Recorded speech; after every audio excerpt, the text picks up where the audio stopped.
Good morning, everyone. Welcome to our lucky number 13. Oh, I didn't even think about that. Oh, my goodness. It's our 13th book buzz, but I feel lucky because I'm back and I'm so excited to chat with you guys about books. We had such an exciting library con last week? Time ago. Yeah. So thanks to everyone who joined in for that. Thanks for joining in this morning. How is everyone today? Good. Julie, tell us. Yeah. I was waiting for someone to respond. Good. PRH Morning Buzz. We have a hashtag. Please use it. That's a great way to respond with us. Yes. So use the hashtag. We also have a chat box and a Q&A. Your questions will be answered by the lovely Jen Childs. So welcome. We're excited to buzz with you. Thanks for joining us. I'm Jen Rubens. In case we haven't met before, welcome. I'm Sydney Check. Hello. Hi, and I'm Maureen Meekins. Hope you guys are doing good today. And remind us, where is everyone chatting from? I'm in Brooklyn in a very summery looking place here, but we'll see if that changes later. Stick around, people. I'm calling in from Connecticut today on the floor of my basement. I was going to give you away. I was going to say specifically what location. Yeah. And I'm in New Jersey, as usual. Are you in a chair or on the floor? I'm in a chair from Pier 1. I recently purchased. All right, but they're closing. I know. I know, sad. Well, I hope everyone watching is comfortable. I hope you're in a chair or on the floor, wherever you like to hear about books and chat with us. And we're going to dive in first with a reminder that we're going to tell you about all the many formats for all of these books that we're going to be presenting. So you're probably familiar with all of these. The most important one that you can act on right away is when there's an E in an orange circle. That means that the E-Galley is available. So please, you can request that on Edelweiss or NetGalley, depending on where it's available. And then you can see all of the other ones on the screen. HC is hardcover, TR is trade paperback, LP is large print, ebook is self-explanatory, DN is audio download, and CD is compact disc. And we're going to tell you about some virtual events. So as you know, we are still working hard to bring our authors to you and your patrons, and these are just some of the many virtual author events that you can find this week, including Get Lit with All of It, featuring Colson Whitehead, and Mitchellverse Trivia with David Mitchell. It sounds like a really good time. It sounds fun. Do you think they were inspired by our Q&A series on this book? I'm gonna say yes. We're gonna have to bring that back sometime. And be sure to check out the most up-to-date schedule every week on prh.com/books connect us live. Great. Also, in case you missed it, last week we had our Morning Buzz Get Graphic. It was our version. It. Oh, well, look at this. I didn't get a chance to use my library con prop. This is my chance. Perfect. Well, this is great. So essentially, last week we had a lot of great graphic novel authors in conversation with each other, talking about their forthcoming titles, which was a great day. And we also created an ALA-inspired library con booth, which you guys can still access if you use the tiny URL below, and you can click through the document, find all these different categories of fandom, graphic novel, diverse voices, pop culture titles that you can click on, interact with. It's a really great resource, and I highly recommend that you check it out. And, you know, wearing a mask is important, obviously. I wear a different mask when I leave the house, but I decided inside I needed a new one. That's the one. That's it. All right, and we have some updates on our open license agreement extension.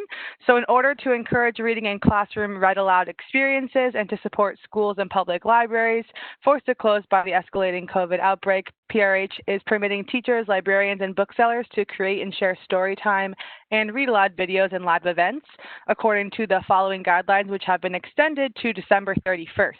So this open license is not meant to grant permission for the posting of any pre-recorded audiobook products or anything like that. But if you want more information, we have a link below, and you can also see our temporary open license program information within that tiny URL as well.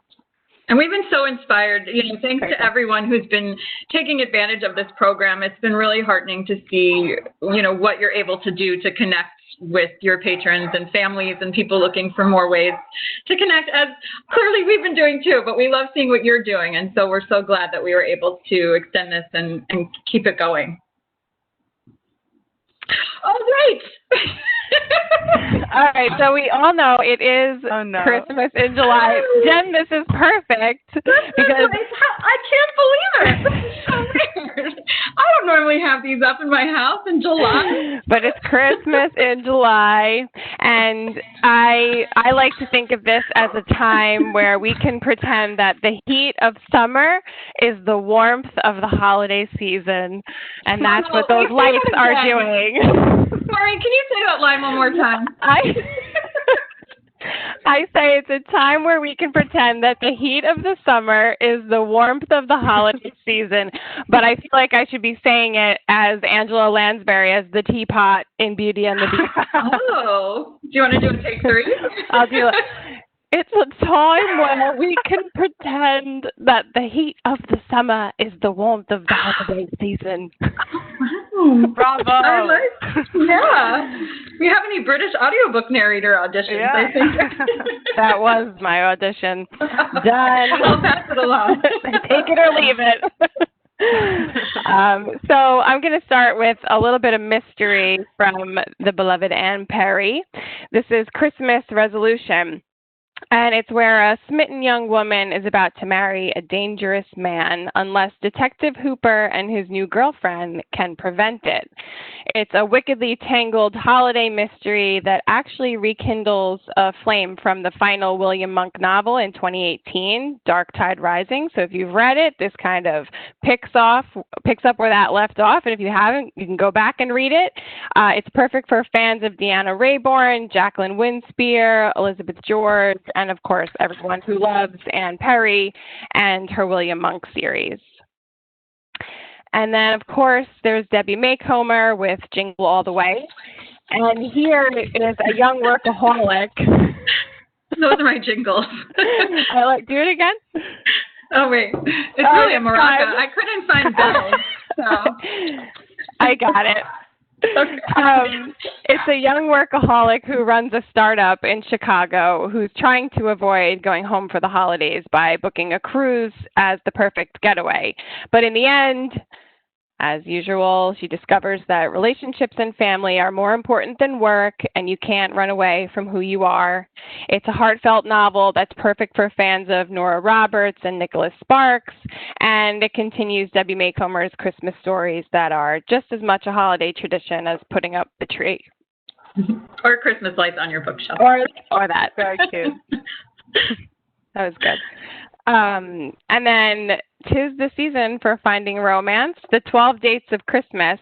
This is a debut from Jenny Bayless, and it's a Christmas rom-com that you are definitely going to want to pick up. So when it comes to relationships, 34-year-old Kate Turner is ready to say, bah humbug.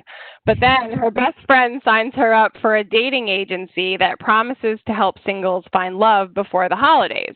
So you have 23 days until Christmas, 12 dates with 12 different men, so the odds must be in her favor, right? But each date is actually more disastrous than the one before, so Kate has to remind herself that sometimes love, like mistletoe, shows up where it's least expected. And maybe it's been under her nose all along. So this is perfect for readers of Josie Silver, Sophie Kinsella, Jasmine Guillory, and it's a hilarious and uplifting read that we all probably need this year. and The Golfer's Carol. This is by Robert Bailey. It's an inspirational and heartwarming novel that blends elements of It's a Wonderful Life and Field of Dreams into a moving story all on its own. On the morning of his 40th birthday, Randy Clark believes the only way he can help his family is to end it all. So he's standing on a bridge ready to jump, and he sees there's no other alternative until a ghost of his best friend comes and appears to him, revealing that he will be given a wonderful gift. 4 rounds of golf with his 4 heroes, the champions he's looked up to his whole life, each with one life-changing lesson to impart. It's perfect for fans of Mitch Albom and, of course, any golf enthusiast looking for a good book to read, especially during the holidays. Now, this one is a little more my style, and definitely we have something for everyone on this list because this is described as The Office meets The Shining. It's Secret Santa by Andrew Schaefer, and it's a horror comedy about a holiday gift exchange gone wrong set in a publishing house in the 1980s. After a half-decade editing some of the biggest names in horror, Lucy Meyer joins prestigious Blackwood Patterson to kickstart their new horror imprint, and her new co-workers are less than thrilled. So then she receives a creepy gnome doll as part of the company's annual holiday gift exchange, and what happens after the doll's arrival is no laughing matter. With no explanation, Lucy's co-workers begin to drop like flies. A heart attack here, food poisoning there. One of her authors and closest friends sees the telltale signs of supernatural forces at play, stemming from the gnome sitting on Lucy's shelf. So the only question is, does she want to stop it from working its magic? Because she really didn't get along with everybody to begin with. This is for fans of horror comedies and like Happy Death Day, Cabin in the Woods, Drag Me to Hell, Shaun of the Dead, all the good stuff. And, of course, anyone who likes the Scary Movie franchise, just like a really fun, dark, comedic read. So I'm already adding that to my list. Should we be concerned that this is your favorite on the list? I can't help it. I love the cult classics. I don't know. It's a good thing we're all physically separated right now. I don't have a gnome on my desk. Okay, I don't want any packages from you this holiday season. And, of course, this slide wouldn't be complete without the official Hallmark Channel Countdown to Christmas Keepsake book. This guide takes you behind the scenes of your favorite feel-good holiday films with the cast, memories, photos, recipes, and more. Inside, you'll have heartfelt forward from the one and only Candace Cameron Bure and quizzes to test your Hallmark Channel Christmas movie IQ, which I think my mom would get 110% on all of them. She's probably watching Hallmark right now. They have decorating and gift wrapping ideas, photos throughout from some of our favorite romances, and much more. So this is definitely like the must-have gift for everyone who loves Christmas and the Hallmark Channel. Aw. which is everyone.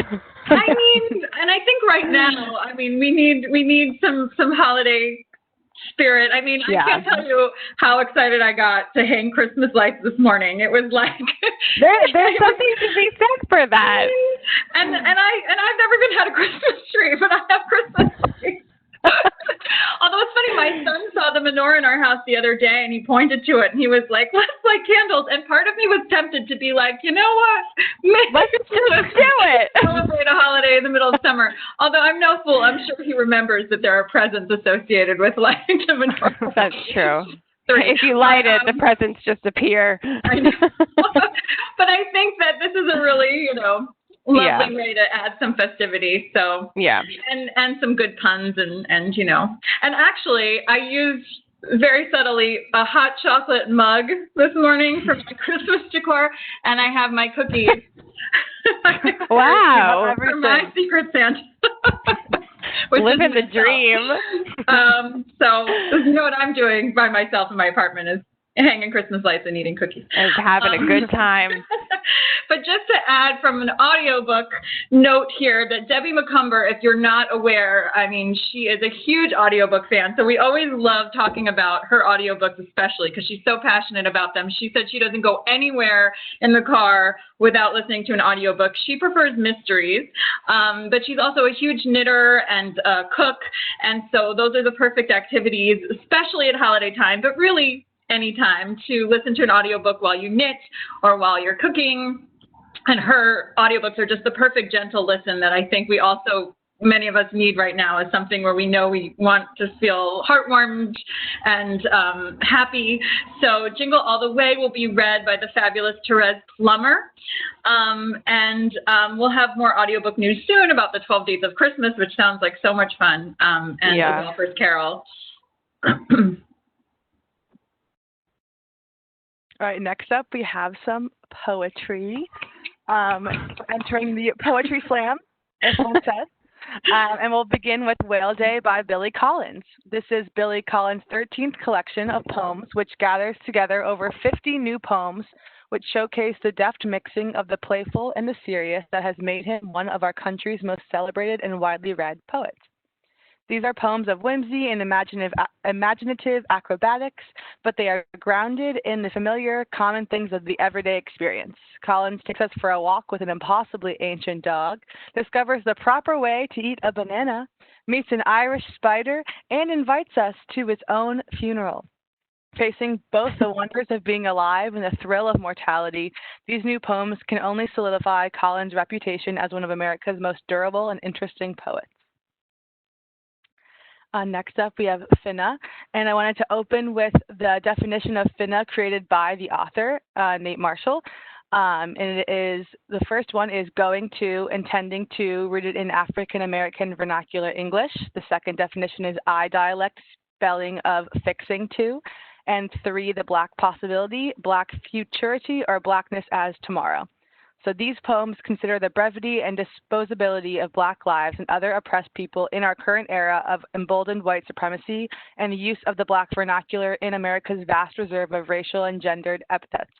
Finna explores the erasure of people in the American narrative, asks how gendered language can provoke violence, and finally, how the Black vernacular expands our notions of possibility, giving us a new language of hope.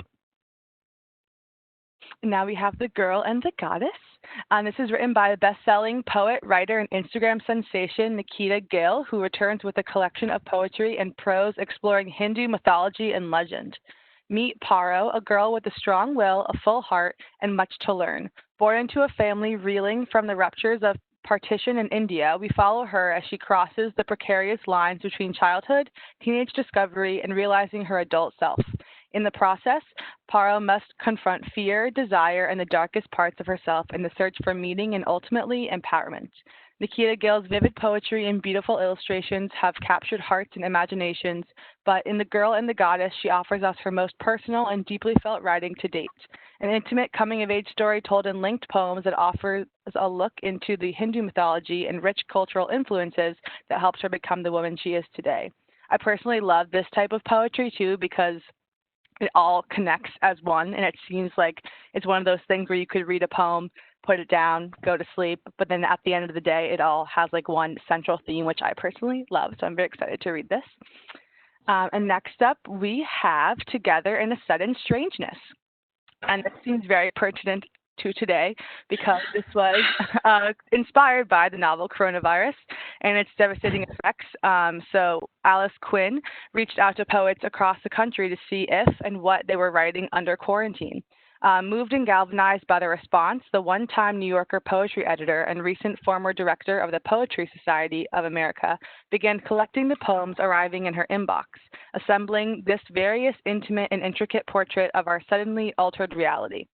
From fierce and resilient to wistful, darkly humorous, and emblematically reverent about the earth and vulnerability of human beings in a frightening times, the poems in this collection find the words to describe what can feel unspeakably difficult and strange, providing wisdom, companionship, and the depths of feeling that enliven our spirits. Now we have the African American Poetry 250 Years of Struggle and Song. So this is considered a literary landmark, the biggest, most ambitious anthology of Black poetry ever published, gathering over 250 poets from the colonial period to the present. So only now in the 21st century can we fully grasp the breadth and range of African American poetry.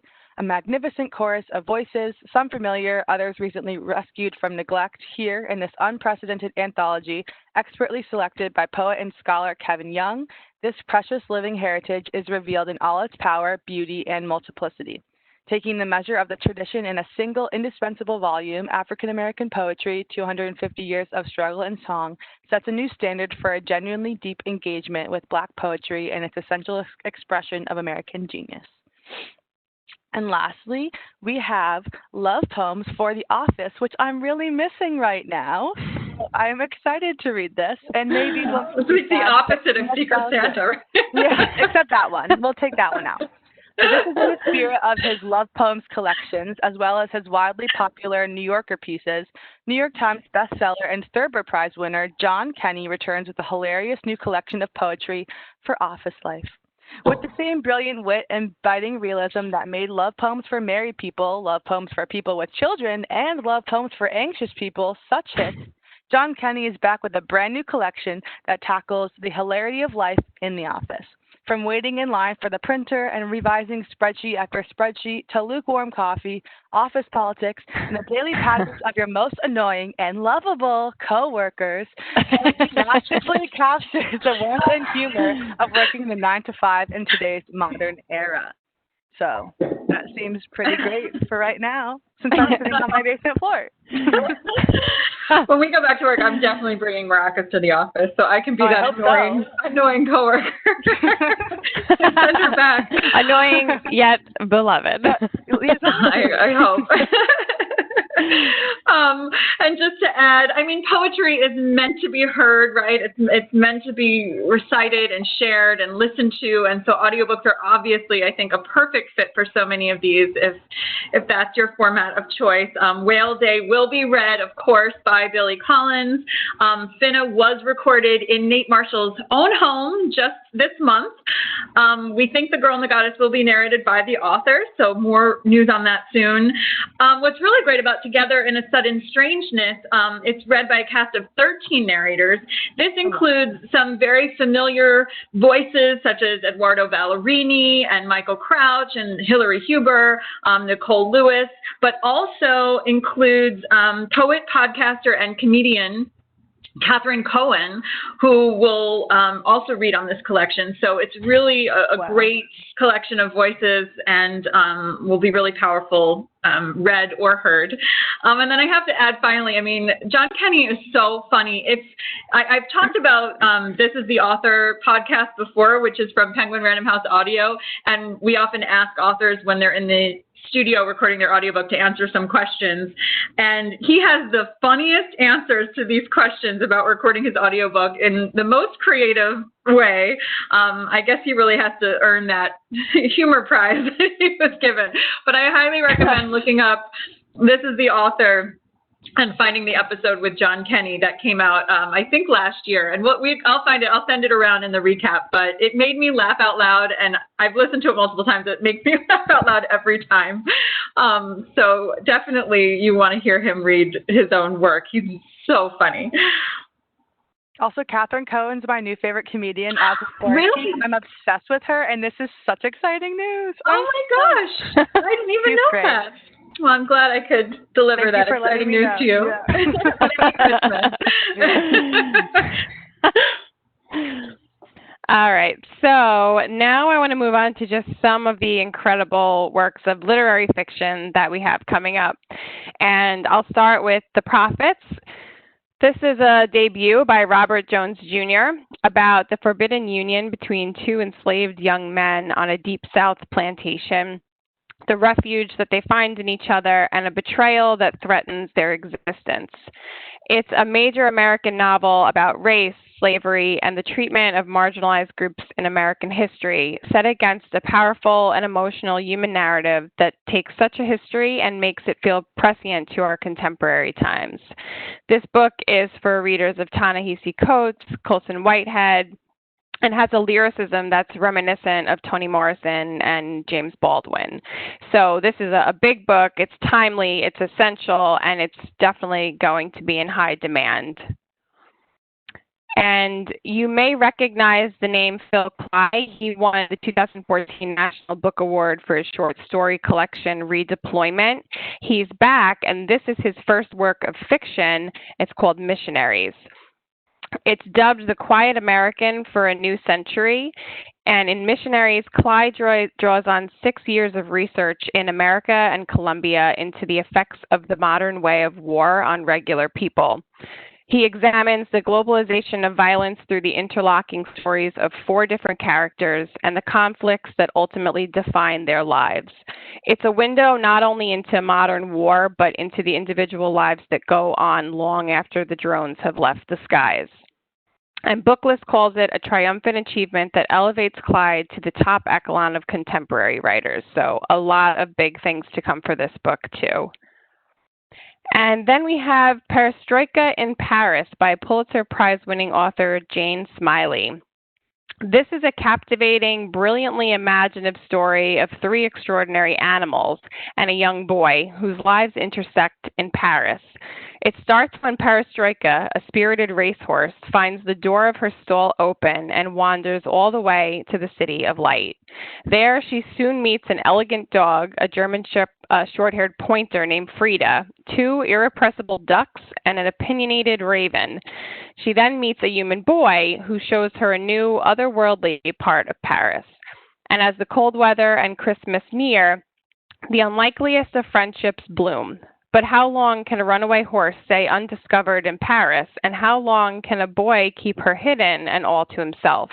This novel is in itself an adventure, and it celebrates curiosity, ingenuity, and the desire of all creatures for true love and freedom. The next book is for readers of Gary Steingart and Elizabeth Strout, and it's perfect for fans of The Big Sick. It's The Bad Muslim Discount, and it's the first adult novel by Saeed M. Masood, who is the YA author of More Than Just a Pretty Face. The Bad Muslim Discount follows 2 families from Pakistan and Iraq in the 1990s to San Francisco in 2016.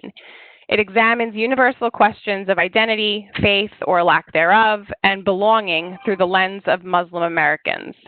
It's an inclusive comic novel about Muslim immigrants finding their way in modern America. It's poignant and at times hysterically funny, and definitely one for book clubs. And next is the Spanish language edition of The Archer, El Arquero, by internationally acclaimed author Paulo Coelho.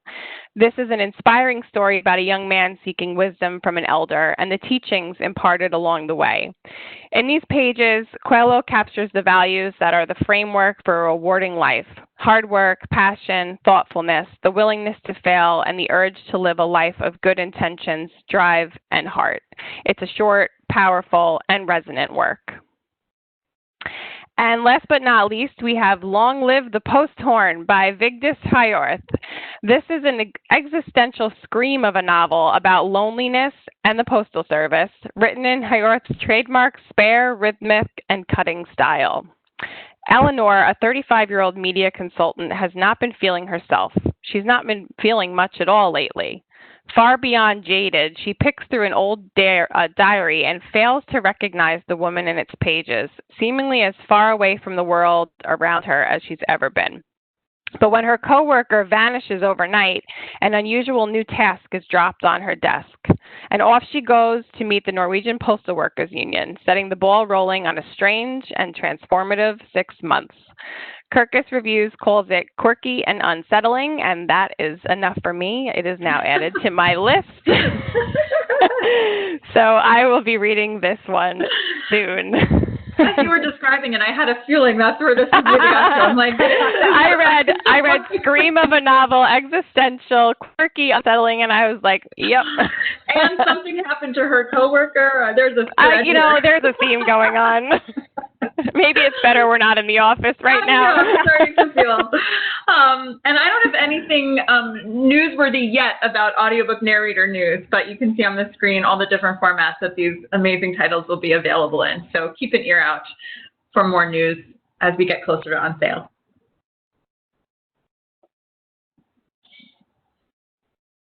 Right. Oh, So man. wait, are we going to share first our favorite celebrity sighting story? Is the moment? Yeah, this is Sydney, the you said you have moment. some good ones. I have well, as we'll talk about Hoda a tickle later, I should we saw save her it? on the street. Yeah, I will talk about, it's very short, but saw her on the street as I was walking past 30 Rock, made solid eye contact. She gave me one of her warmest smiles, and my day was made. She was just, it was great. Love Hoda. You really needed that today, huh? Yeah. So. Oh, I was so jealous when shameless. I'm so shameless. When she was recording the audiobook, my coworker who sat next to me in the office got to go to the studio when she was there, and I was a little jealous. And when they came back, I was like, "Was she nice? Please tell me she was nice." And she was, obviously. Yeah. But I did once. I was walking behind Mindy Kaling once on the street in my neighborhood. And I was like, don't say anything. That's rude. And I didn't want to be rude, but I really genuinely just think she's so funny and wonderful. And she had a baby strapped to her chest that was not hers. This was a long time ago before she had intrigue. And I didn't know if that was stay away from me. I'm watching my friend's kid. But I did, the baby prop. I did say hi, and I said, I don't want to bother you, but I just want to tell you I'm a huge fan, and also I'm in audio, and you recorded your audiobook. I used the whole book connection to not be too random. Totally, yeah. But she was so nice, and she was very lovely. And then I feel like I ran away because I didn't want to bother. But then I also, this is another favorite of mine, once was waiting for my baggage claim at LAX years ago, and Mary Tyler Moore was standing next to me, and she got her own baggage. I was like, wow. That's my girl. She's not above picking up her own baggage. She's just like the rest of us. Yeah. I loved her. And so I was very excited. That's a good one. Maureen, do you have any? I have a lot, but I'm going to stick with the one that happened most recent, which was Blondie was on my plane. And I had just seen her in concert. Her new album came out. It's great. And so I just shook her hand and said thank you, and she shook my hand, and that was it. And then I took my seat. Nice. Yeah.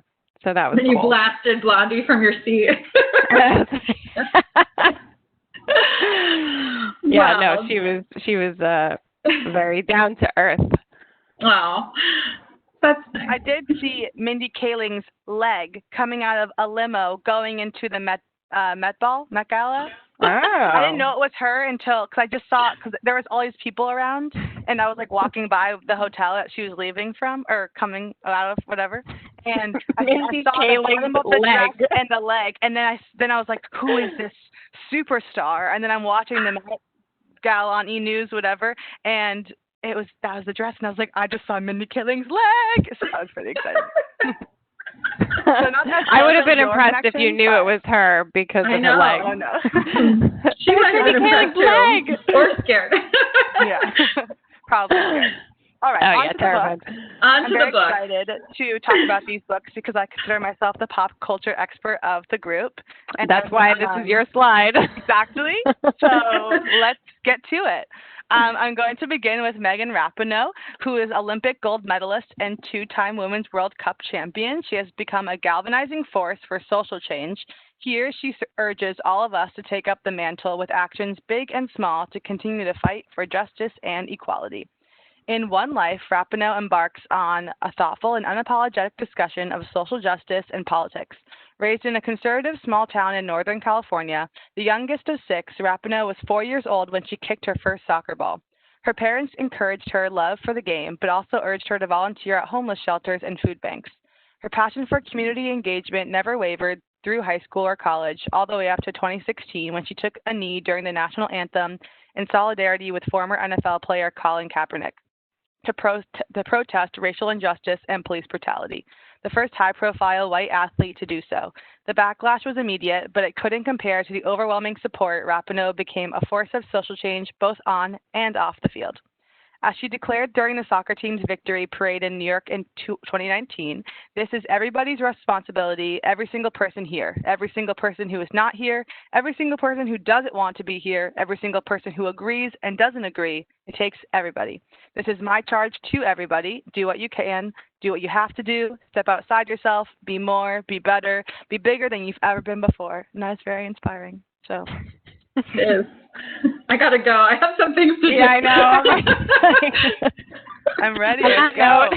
Yeah. All right. And next we have Daddy-Daughter Day. This is written by Jeff Bridges and Issa Bridges. Ask any father or any daughter, the relationship between dads and daughters is special and vitally important. To a whole generation of filmgoers, Jeff Bridges is the dude, but to a more important group of people, he is dad. The actor, musician, artist, and one of his real-life daughters have teamed up to produce a book to inspire fathers and daughters and whole families to find the joy and closeness in their relationships. When Belle announces to Dad that this day is Daddy-Daughter Day, it sparks a series of adventures that turns the house and the backyard into a clay workshop, a beauty parlor, and even a circus, with Mom and little brother Sammy getting involved. Written by Isabel Bridges, Bosch, I cannot pronounce that, but I'm assuming it's close to that. And illustrated by Jeff himself.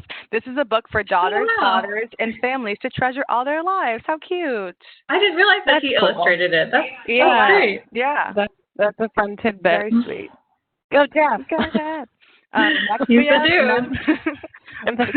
we have Memoirs and Misinformation by Jim Carrey, which is just like a wacky story. Yeah. The first quote I'm going to address by Jim Carrey himself says, "None of this is real, and all of it is true."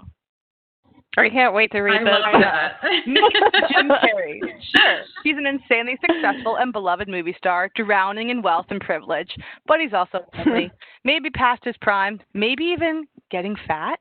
He's tried diets, gurus, and cuddling with his military-grade Israeli guard dogs, but nothing seems to lift the cloud of emptiness and ennui.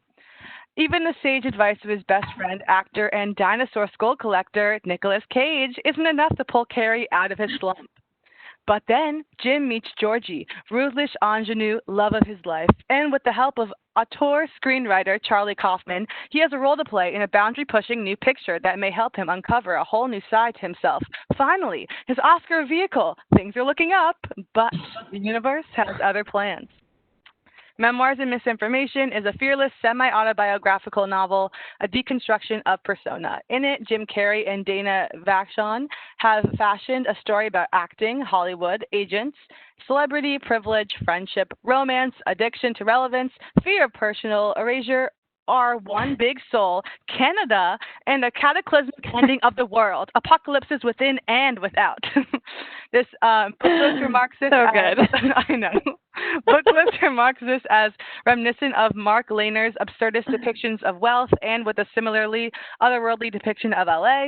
This is an engaging, fun tale that plays with the public perceptions of celebrities, questions our compulsive need to view, and contains a glorious off-the-wall conclusion. So that's something else.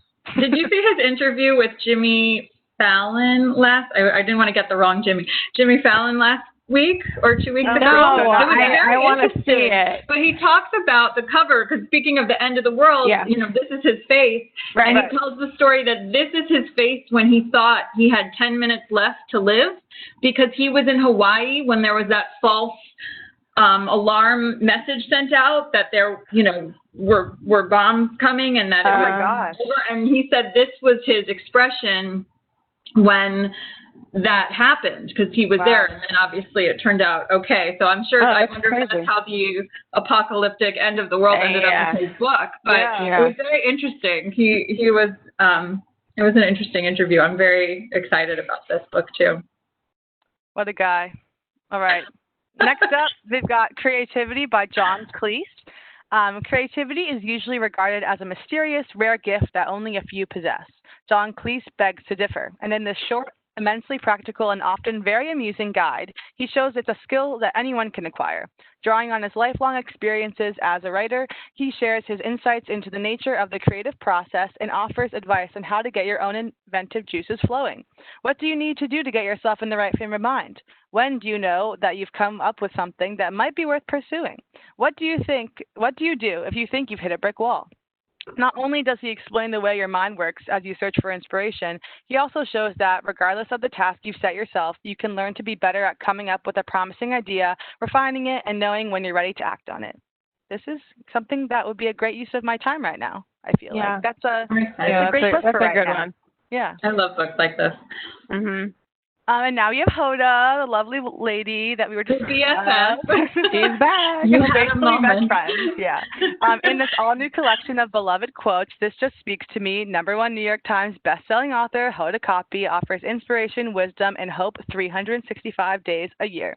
When her first collection of quotes, I Really Needed This Today, was published in 2019, Hoda never imagined how deeply her favorite words, stories, and memories would resonate with readers. People across the country were connected not only by the book's positive message, but through their generosity in sharing it with friends and family who needed a daily burst of inspiration. Hoda was truly touched by fans who shared their quote with her, the one that most moved them or someone they love. Now, to follow that remarkable experience, Hoda is back with 365 new quotes and stories to share with her beloved readers. In This Just Speaks to Me, she writes about the people and moments that have enriched her life, discussing everything from motherhood and friendship to love and loss. The book also celebrates the countless acts of kindness that unfolded during these uniquely challenging times. Told with the same warmth, humor, and generosity that infused I Really Needed This Today, This Just Speaks to Me promises to be the next great companion book, each day elevated by Hoda's sparkle at a time when we may need it most.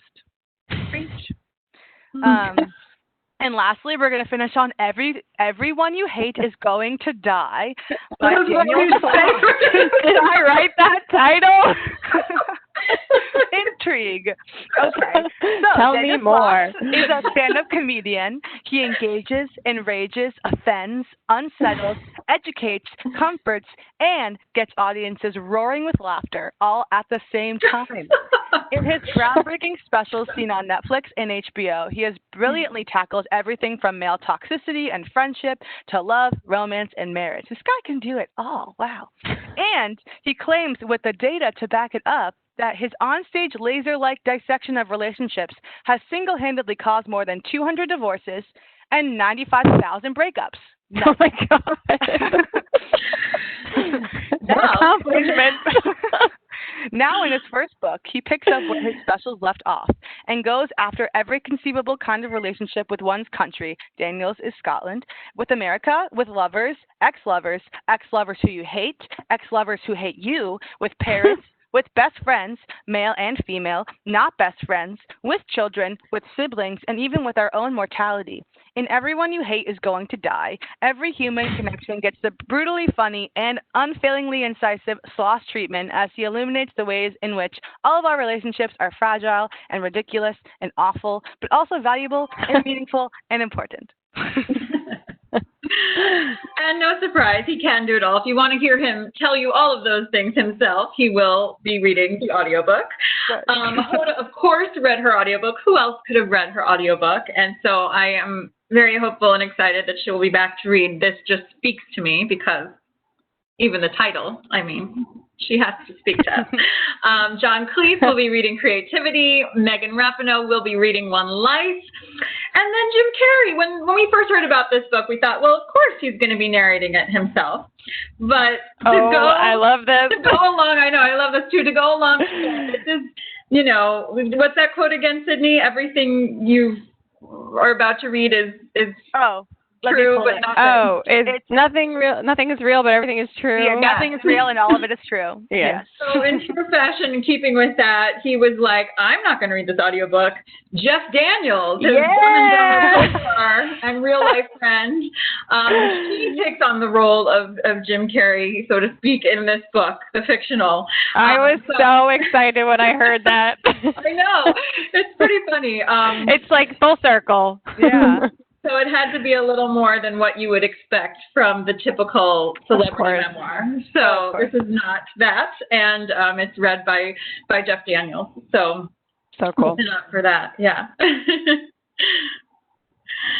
And now, related audio title. I know you're waiting for another prop somewhere. Here. I don't have one, but no, that's a lie. I do have more props. But next up, we have related audio titles for all of these categories that you've just heard. There they go. So back to Christmas in July. I left the lights on. I wonder how long we'll have these. Just keep them on for the rest of the summer. Forever. Forever. So we're so excited. There's a new corduroy book coming. You may be aware that there was a new corduroy book just last year, written and read on audio by the fabulous award-winning Viola Davis. We haven't announced the narrator yet for Merry Christmas Corduroy, but we're so excited. This is a board book in print and a fabulous, I think, you might notice we've been doing more and more board books and picture books on audio, and I think especially right now it's really a tribute to what we really need, and there's such joy that can be shared as a family with these special audiobooks with these iconic characters and fabulous narrators. So in this one, Corduroy's excited to celebrate Christmas. He decorates his tree. He bakes cookies. I think we're the same person, me and Corduroy. That's everything you've been doing. What I have. And it's just a wonderful book for the holidays. And then this is very exciting. So I do have props for this. So you might be familiar with the Narwhal and Jelly graphic books, graphic novels for kids. These are so wonderful. And even I studied acting, and even when I read these books to my son, I get a little nervous because I feel like there's this pressure. I mean, also I have the hand puppets. But you want to do such a good job with all the characters, and with graphic novels especially. I think there's more pressure when you read them aloud to kids to really perform them. And so thankfully, these are coming to audio. So we have actually books 1 through 5 coming to audio, which is so exciting. And one of them, perfect for this category, is Happy Narwhalidays.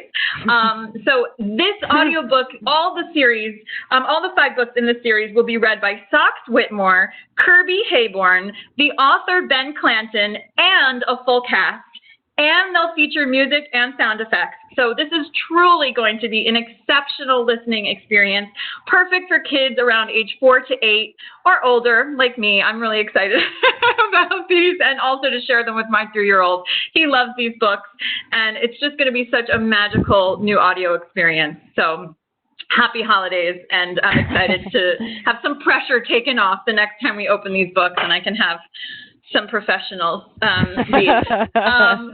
So moving on to poetry. So Concrete Kids, I think we've talked about this before. If not here, then you might have seen it in our newsletters, but there's this fantastic new series of books called the Pocket Change Collective. And in the words of the series itself, this was born out of a need for space to think, space to connect, space to be yourself, and this is your invitation to join us. So this is an incredible series of small books with big ideas written by today's leading young activists, artists. Such inspiring people are behind these books and audiobooks, and they read them themselves, which is fantastic. So this one, Concrete Kids, is an exploration of love and loss, melody and bloodshed by musician, playwright, and educator Myra Leon. And she takes us on a poetic journey through her childhood in Harlem. And this has already been acclaimed by many people. Rosario Dawson, for example, says that her wondrous offer life in all its terror and splendor is inspiring to witness. So I'm just so thrilled to be able to hear this on audio read by the author herself. And then Shakespeare for Every Day of the Year. So this is a BOT title, actually, for adults, but I think it spans for all ages because, we all have our own connection and experience with learning Shakespeare. And I think especially in libraries, as you're planning programming, this could be a really fun one to have in your back pocket. So Shakespeare for Every Day of the Year is read by a full cast, and this really allows you to make Shakespeare a part of your daily routine. It's a year-long collection of passages from the greatest works. So from plays to sonnets, whether it's a scene from Hamlet to celebrate Christmas, Back to the Christmas, or a sonnet in June to help you enjoy a summer's day. This is a wonderful collection, and I think also, like, I studied Shakespeare, and I have, like, memories of standing up in front of, like, circles of people and having to recite sonnets, and it's very nerve-wracking, and there's such an amazing having the accessibility of Shakespeare on audio, I think, is really important. I remember back in acting school taking out of the library the really old Shakespeare plays on audio and listening to them by, like, the Royal Shakespeare Company. And so having also, like, a modern new recording of Shakespeare is such a wonderful thing for everyone to have, and also helps you really understand it. I think it takes away that intimidation factor that many people have as well. So I'm really excited about this one. In literary fiction, we're thrilled that Ellen Hopkins' Closer to Nowhere. So this I actually almost put in the poetry category. It's told in verse, this story, from alternating perspectives of two characters, Hannah and Cal. And it's a story of two cousins who are more alike than they realize, and the family that they both want to save. So this is for middle grade listeners, and it's really about coming to terms with indelible truths of family and belonging. So I'm really excited for this. This comes out in the fall. We'll announce the narrator soon. And then also, you may already be familiar with the next one from Jennifer Niven, but Breathless is coming. And it's read by Jesse Valinsky. And I love Jennifer's writing, and this is going to be, I think, a really powerful listen. It's about a sensitive girl who's ready to live her bravest life. Sex, heartbreak, family, dramas, and all. Maureen, what do you think? Are you in? So with graduation on the horizon, a budding writer, Claudine Henry, is focused on three things: college in the fall, becoming a famous author, and the ever-elusive possibility of sex. She doesn't even need to be in love. Sex is all she's looking for. And then her dad drops a bombshell that he and Claude's mom are splitting up. And so suddenly her world feels like a lie, and it changes everything. So this is going to be a really wonderful audiobook. I also have memories, I think I've said this before, of, like, listening to Jennifer Niven's books and just, like, crying in inappropriate public places. So now I can listen in my own apartment and, not scare anyone, and turn on my lights and feel happy. But she's a beautiful writer, and this should be fabulous. And then finally, to end off with Sightings, get my shades back. So Rebel Girls is not new. Goodnight Stories for Rebel Girls. You may be familiar with it, but I always love reminding people about it because it's just so much fun. It's read by a very amazing female cast. Just to name who I'm talking about: Alicia Keys, Ashley Judd, Denai Guerrera, Esperanza Spalding, Janine Garofalo, Mozan Marno, Philippa Sue of Hamilton, Rowan Blanchard, Samira Wiley, the Emmy Award nominee for Handmaid's Tale. So this is an amazing collection of books. AudioFile magazine gave it an Earphone Award and said, buy this audiobook for yourself and for the young people in your life. The stories, expertly read by a cast of fantastic performers, are inspiring, moving, and empowering. They say their lively, engaging performances propel you to listen to the next profile and then the next. So you get an incredible history lesson while being entertained, and I think it's fabulous for boys and girls, adults and kids, and it's just a really extraordinary audiobook. And then finally, The Heart and the Bottle. So this is another one that I love reading this book with my kids. But I'm really excited to hear Helena Bonham Carter read it, because there is this, like, beautiful cinematic quality to reading Oliver Jeffers' work. It goes much deeper than you expect your average children's book to go, and I think Helena Bonham Carter is just going to bring it there in such a powerful way and really make it even more poignant and beautiful. So listen out for that, coming August 11th. And that's it for kids' audiobooks for me.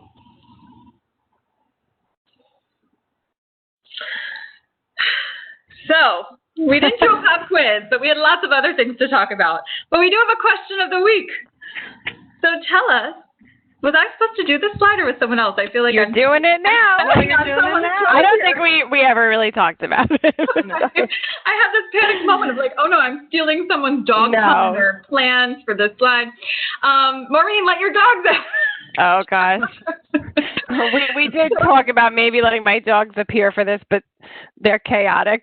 Oh, and I didn't grab a stuffed animal dog. Damn it. Anyway, in honor of the dog days of summer, we want to know what your all-time favorite dog book is.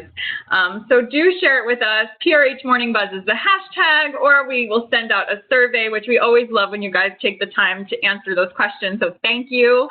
So tell us, what's your all-time favorite dog book or audiobook? And I think that's it for us. Was there anything else anyone wanted to say before we say farewell for the day, for the morning? No. I'm just really looking forward. I think I'm going to actually start the Jim Carrey book. That's my next book. Yeah, so. Okay. Well, this kind of seals the check in deal. with us next time and tell us your reaction. How it's going. Thanks to everybody watching from home or from your libraries. We're so grateful to be able to spend this time with you, and I'm grateful to spend the time with you guys as well. So happy Wednesday, and we look Happy forward to seeing you Christmas in July. Happy Christmas. And we'll see you soon. Be sure to sign up for our next buzz, and we'll send out a wrap up so you don't miss anything that we've mentioned. Thank you guys so much. Thanks, everyone. Thank Bye. you. Bye.